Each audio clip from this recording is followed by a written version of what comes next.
Chers amis, je suis très heureux de venir passer quelques instants avec vous en cette période de préparation des Jeux olympiques où tous les sportifs se préparent, s'entraînent, s'exercent. Tous s'exercent pour gagner. Mais à l'arrivée, il y aura des gagnants et certains diront et des perdants. Non. Tous présents aux Jeux olympiques, ils auront au moins gagné d'avoir pris part aux Jeux olympiques. Et dans ces Jeux olympiques, il y a des classements qui se font. Mais tous ont part aux Jeux olympiques. Ils ne pourront pas dire « je n'étais pas présent », mais tous pourront dire « aux Jeux olympiques 2024, j'y étais présent ». Qui sont présents aux Jeux olympiques? Des semences de champions. Au même titre, je vous apprends peut-être une bonne nouvelle, mais quel que soit le regard que vous avez sur votre personne, sur votre vie, j'ai une bonne nouvelle à vous annoncer. Vous êtes une semence de champion parce que parmi tous les spermatozoïdes qui ont cherché à connecter l'ovule, vous êtes la seule personne qui avait capté l'ovule. Ainsi, vous êtes une semence de champion, de championne. Alors, en Jésus-Christ, dans votre relation avec le Seigneur, plus encore, vous êtes destiné à vaincre parce que Jésus vous offre sa victoire. Donc vous êtes destiné à prendre part dans cette course dans laquelle nous sommes. Vous êtes destiné d'ores et déjà à manifester le comportement de la personne qui peut dire victoire au nom de Jésus. Cette victoire, vous ne l'avez pas volée. Cette victoire, elle vous a été offerte au nom de Jésus. Amen. Donc, partez sur le bon pied et menez votre course dans cet esprit de victoire. Alléluia. Dans l'évangile de Matthieu, chapitre 9, Jésus est monté dans une barque, il a traversé la mer pour aller gagner sa ville, et on lui amena un paralytique couché sur un lit. Jésus, voyant leur foi, la foi a une bonne odeur, la foi, elle est visible, il dit au paralytique, « Prends courage, mon enfant. Prends courage, j'ai déjà une bonne nouvelle à t'annoncer. Pour éliminer ce qu'il faut éliminer, et surtout les sentiments de culpabilité, les sentiments d'échec, les sentiments de « je n'y arriverai pas, c'est trop difficile, je ne peux pas, j'ai essayé », il faut éliminer ce langage. Ici, il dit « tes péchés sont pardonnés ». Tes pensées d'échec, tes pensées toxiques, elles ont été éliminées. J'ai une nouvelle à t'annoncer.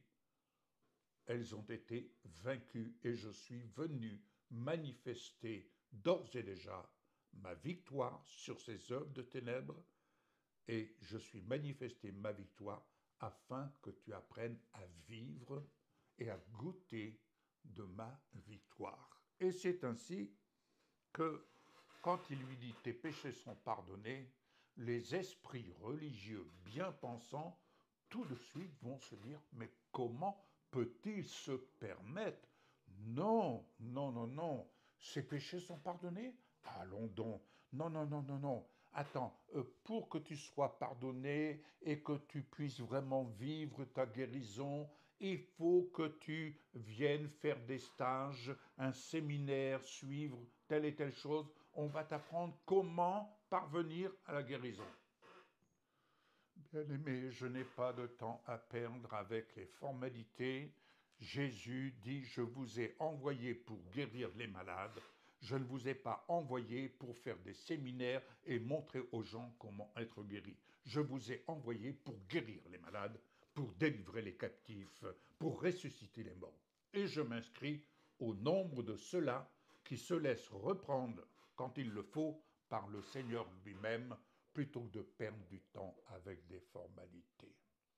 Ici, le Seigneur est en train de démontrer, tes péchés sont pardonnés, ton problème est réglé, tu as un libre accès aux promesses que je représente de la part du Père, dit Jésus.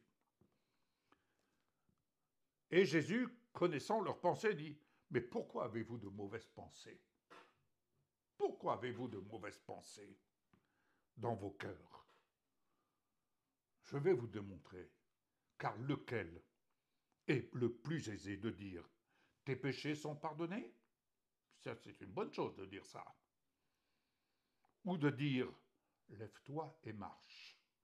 Ah, lève-toi et marche. Ah non, mais attends, avant que tu puisses te lever, il faut que je t'explique que tu dois vraiment ne plus faire ce qui est mal, etc., etc., pour parvenir à... Non, non, non, non, non, non.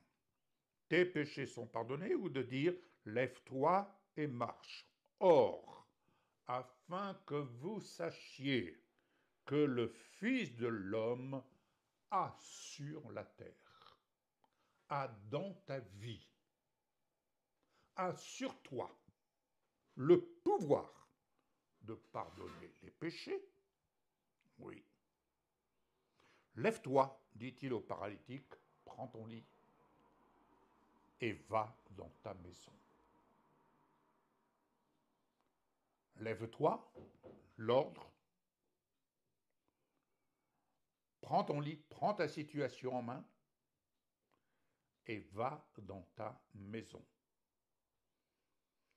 La maison, l'ordre, prends ta situation en main, va dans ta maison et établis l'autel de la prière. Établis l'autel de la prière. C'est là que je te donne rendez-vous.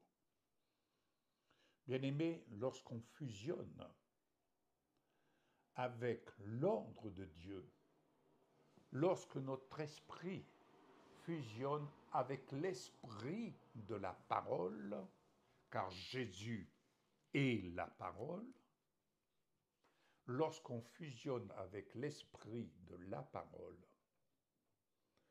l'ordre divin se fait entendre. Oui, l'ordre divin se fait entendre pour nous faire franchir l'infranchissable humainement parlant, l'infranchissable médicalement parlant. Oui, c'est ainsi que j'ai pu entendre, pour ma part, l'ordre divin lorsque mon médecin personnel a pu me dire « Monsieur Gravé, avec la grâce que vous connaissez si bien, guérissez-vous vous-même ». Cette parole prophétique qui est sortie de la bouche de mon médecin, c'était ce que le Seigneur était en train de me faire entendre. Si je regardais sur un plan humain, mais qu'est-ce que mon médecin est en train de me dire? Il n'a plus de remède à me donner pour soulager mon corps? Et en effet, il n'avait plus aucun remède. Mais Dieu a pris soin de m'adresser cette parole, de me faire entendre cette parole. Et lorsque je suis sorti du cabinet médical, mon épouse a pu me dire « Mais chérie, tu as entendu la parole prophétique qui est sortie de la bouche du médecin ?» Si Dieu a été capable de parler par un âne, à plus forte raison est-il capable de parler par une personne qu'il choisit et de me faire entendre ce qu'il veut me faire entendre. J'ai entendu, je suis rentré, je me suis séparé de tous les remèdes qui n'avaient eu aucun effet sur mon corps, je me suis séparé de tout cela Et là, l'ordre divin s'est fait entendre à mon esprit. Il venait de l'esprit de la parole, avec lequel j'avais, durant des mois, fusionné jour après jour. Oui, jour après jour. Et c'est là que l'ordre se faisant entendre, me disant, maintenant, lève-toi et recommence à marcher. Et je me suis remis à marcher jour après jour pour retrouver, au bout de quelque temps, la forme physique. Et quand j'ai dit la forme physique, j'ai pu reprendre mon véhicule, j'ai pu reprendre mes déplacements, j'ai pu reprendre une activité normale. Alléluia. De même, ici, bien-aimé, cet homme se leva et s'en alla dans sa maison. Alléluia. Quand la foule vit cela, elle fut saisie de crainte et elle glorifia Dieu qui a donné aux hommes un tel pouvoir. Oui, Dieu nous donne le pouvoir de franchir l'infranchissable. Parce que Dieu a fait de nous une semence de champions, et surtout par son alliance, je peux dire que ce n'est ni par force ni par l'intelligence, mais je peux dire à juste raison ce que Paul dit dans Philippiens, je puis tout par celui qui me fortifie. Tu peux tout par celui qui te fortifie. Puisses-tu, bien-aimé, puisses-tu forger, te laisser forger ton esprit par l'esprit de la parole, sans te poser de questions, mais forge ton esprit.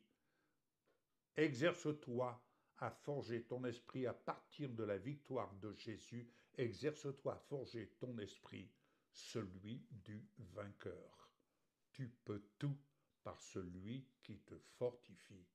Et tu peux franchir ce qui, à tes yeux, humainement, médicalement parlant, demeure infranchissable. Avec le Seigneur, nous vivrons des exploits. Aujourd'hui, c'est le jour.